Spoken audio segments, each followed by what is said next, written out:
Hi guys, welcome back to Magazcon PC Tricks. Today, I'm going to show you how to fix a common error many Windows users face: page not available. Your IT administrator has limited access to some areas of this app, and the item you tried to access is not available.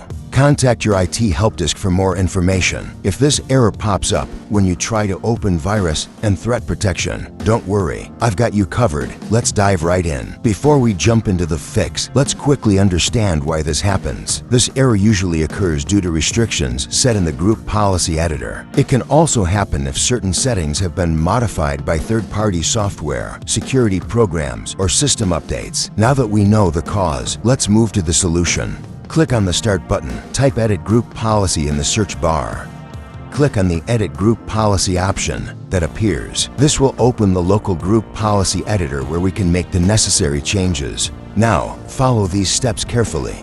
In the local Group Policy Editor, click on Computer Configuration. Then, click on Administrative Templates. Next, click on Windows Components. Scroll down and find Windows Security. Click to expand it. Under Windows Security, click on Virus and Threat Protection. Here's the crucial part. On the right-hand side, you will see an option called Hide the Virus and Threat Protection area. Double-click on it. In the new window that opens, select Disabled.